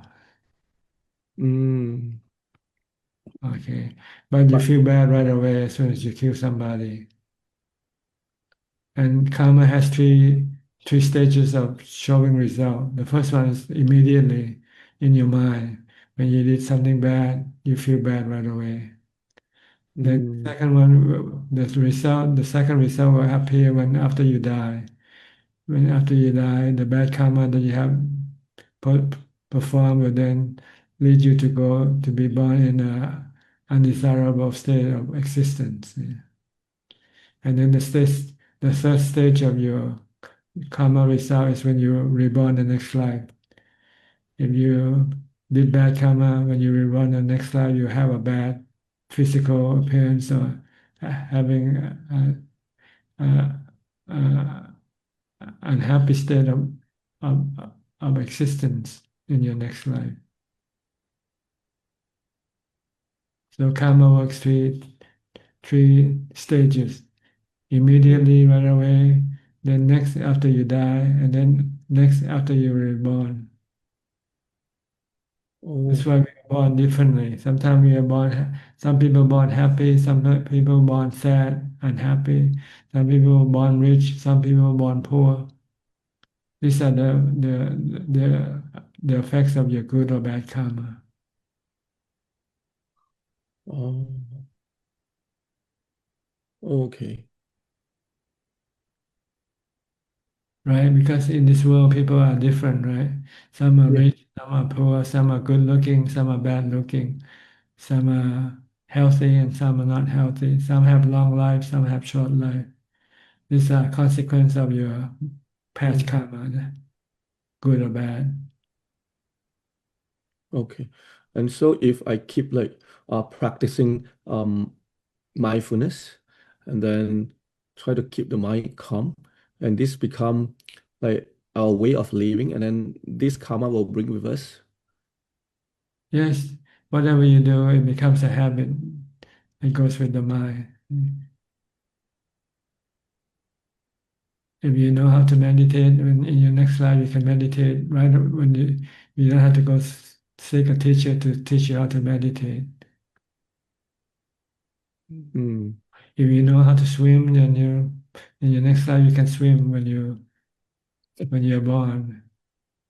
If you know how to play the piano or violin, the next life you can play the piano or violin. That's why some people can play violin at the age of 6, because they already learned in the past, from the past life. If you were good at sports, then in your next life you'll be good at sports. If you're good in mathematics, you'll be good in mathematics in your next life. That's why we have different people have different abilities, because of the past lives, the past karma. Mm. If you used to be a thief, in your next life you'll still be a thief. So it won't go away.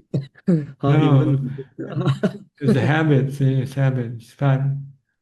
But you can change if you realize, oh, this is not good for you. Then you can stop. Every time you feel like cheating or stealing, you say, oh, no, no, you have to stop yourself.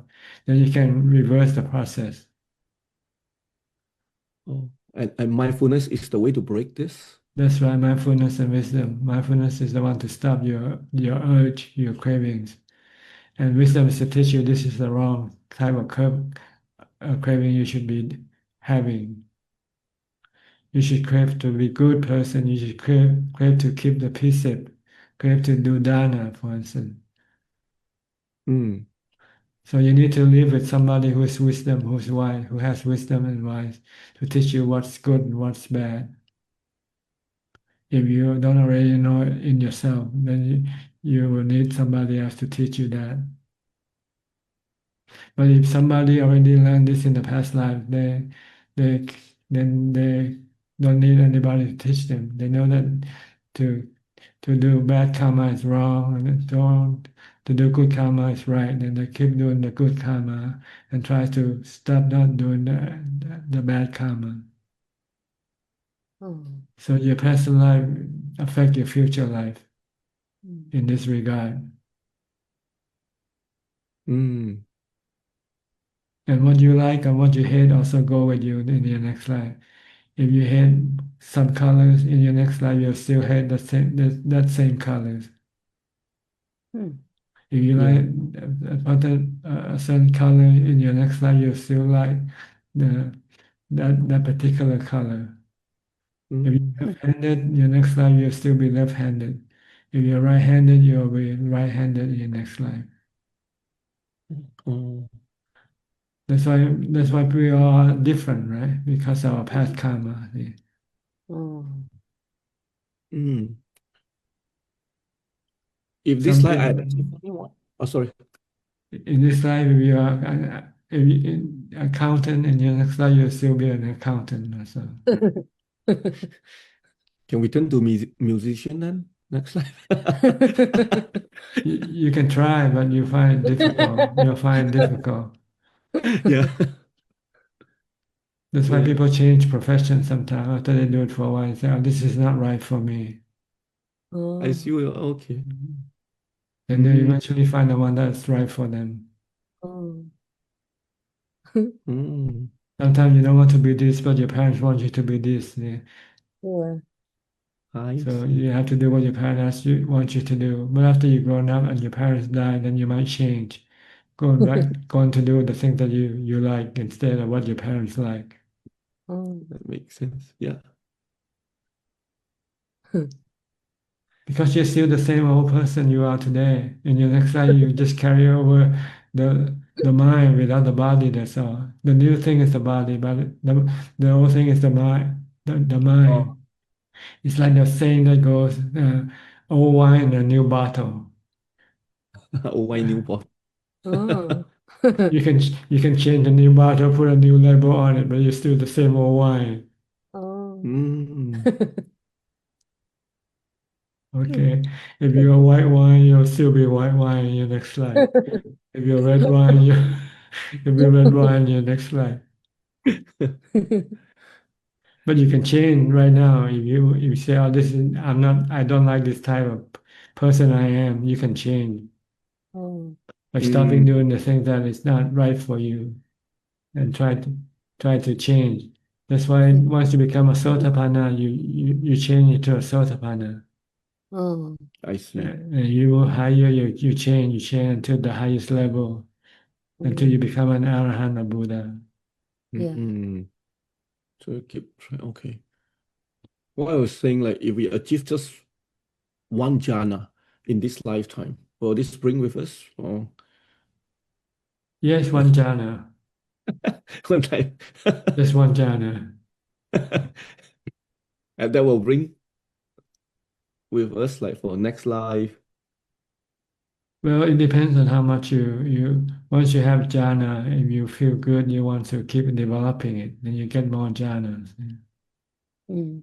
But this one jhana came automatically without you trying. See? And sometimes you might be sitting alone by yourself, and all of a sudden your mind drop into jhana because in your past life you have this already. But if you want to have a second jhana or third jhana, then you have to practice mindfulness to get the second or the third jhana. But if you already had 20 jhanas in your past life, then you'll find that you can enter into jhana many times also. So it depends on the intensity of what you have done today.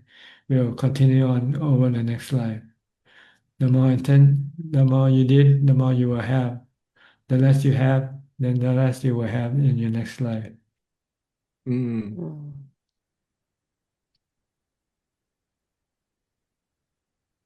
Okay.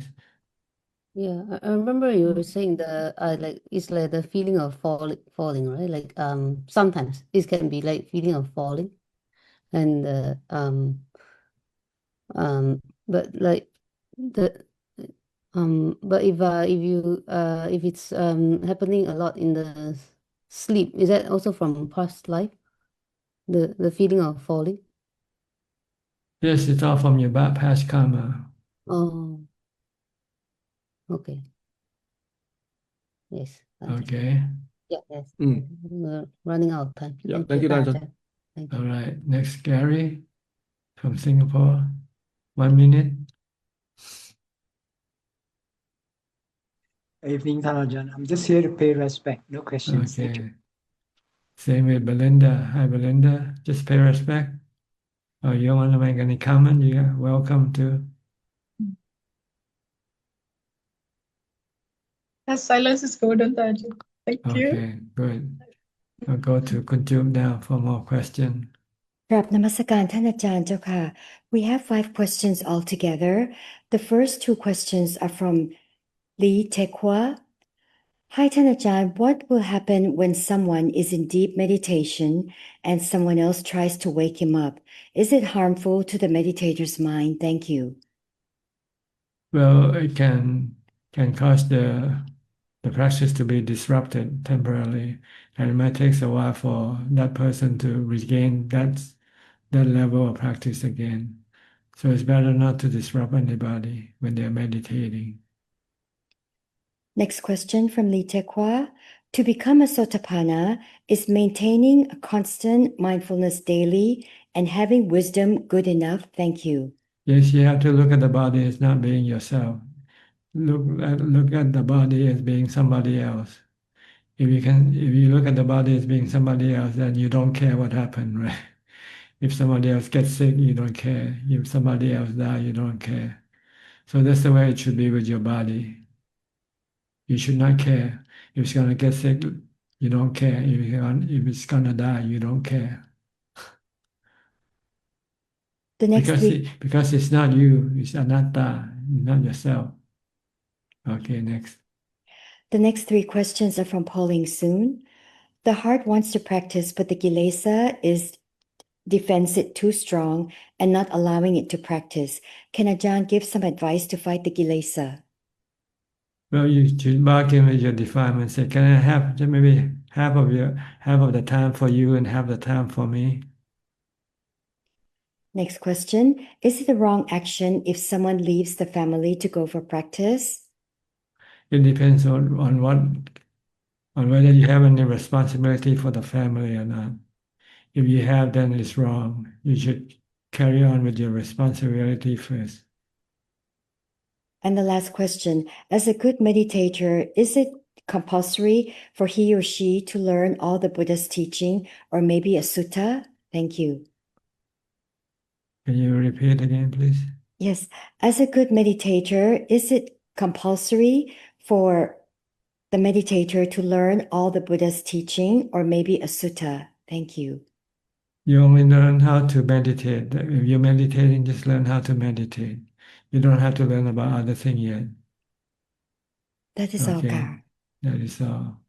Okay, that's all the time we have for today. Thank you for your company. I hope this conversation is useful and can help you advance in your practice. In the meantime, please stay safe, be mindful all the time, and keep on practicing. And if all goes well, I'll see you all at the same time next week. Thank you and goodbye. Sadhu, sadhu, sadhu. Thank you, Ajahn. Thank you, Emily.